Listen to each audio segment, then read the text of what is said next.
Saya ke Pak Nasrudin, Kabid Penata dan Pengkajian Lingkungan Hidup, Provinsi Gorontalo. Ya, makasih. Assalamualaikum warahmatullahi wabarakatuh. Jadi kami mungkin agak fokus terkait dengan aspek yang sesuai dengan tupoksi kami ya. Yang pertama perlu kami sampaikan bahwa di Danau Limboto itu kami secara rutin melakukan pemantauan terkait dengan kualitas air danau dan tingkat kesuburan yang ada di Danau Limboto. Dan kami di danau menempatkan satu alat yang bekerja secara 24 jam secara otomatis, secara online yang terkoneksi dengan website Kementerian Lingkungan Hidup dan Kehutanan terkait dengan kondisi kualitas air danau. Kualitas air danau ini sudah tercemar. Ada yang pada titik tercemar berat, ada yang sedang sampai tercemar berat.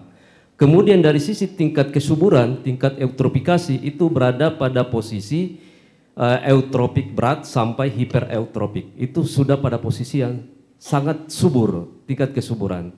Banyak faktor yang mempengaruhi kenapa sampai tingkat pencemaran di Danau Limboto cukup tinggi dan tingkat kesuburannya cukup tinggi. Yang pertama terkait dengan buangan limbah rumah tangga yang ada di sekitar Danau Limboto, kemudian di sekitar sungai yang bermuara ke Danau Limboto.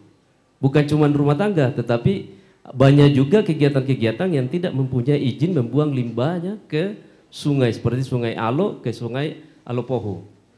Itu limbah domestik yang memberikan kontribusi terhadap percepatan pertumbuhan daripada eceng gondok. Kemudian yang kedua, tadi disampaikan terkait dengan penggunaan pupuk kimia yang masuk ke danau.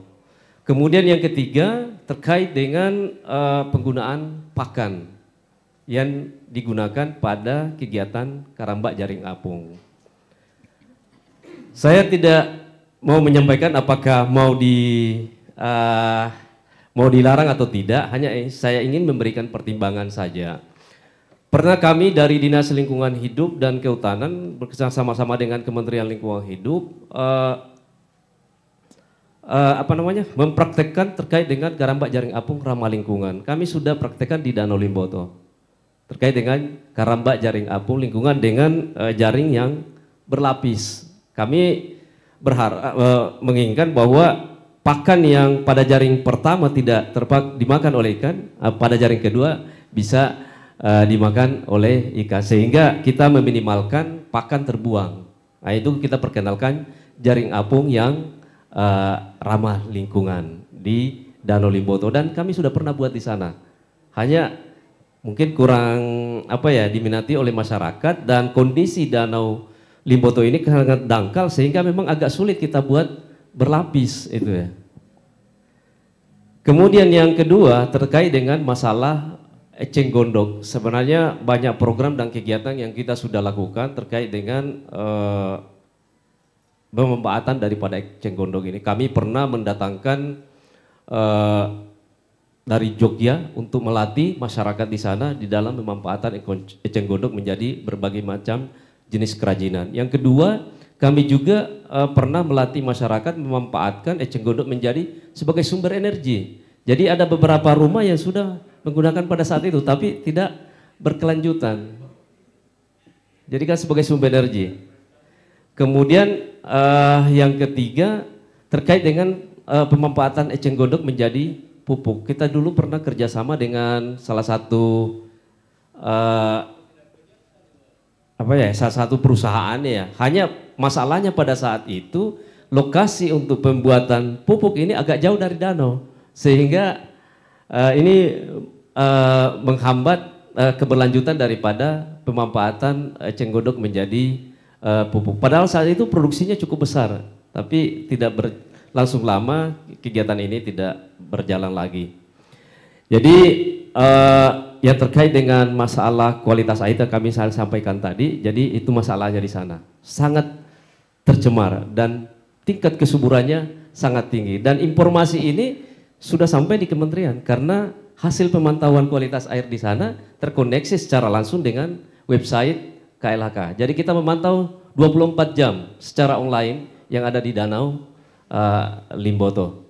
Ya, saya kira itu. Makasih. Ya, apa artinya tercemar?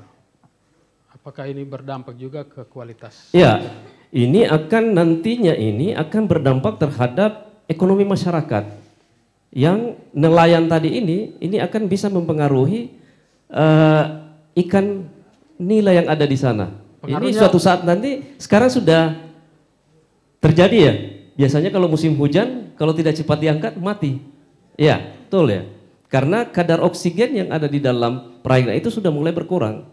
Kemudian sisa pakan ini yang sudah mengendap itu akan menjadi racun. Ketika kena air hujan itu akan terbongkar, itu akan menjadi racun bagi ikan itu sendiri. Ya. Jadi banyak sudah dilakukan oleh kajian oleh teman-teman dari perguruan tinggi. Tapi kualitas ikannya masih. Jadi kualitas ikannya nanti teman-teman dari Dinas Kelautan ya, kami hanya memberikan informasi terkait dengan kondisi kualitas air danau yang ada di Danau Limboto. Itu aja. Baik, terima kasih Pak Nasrudin.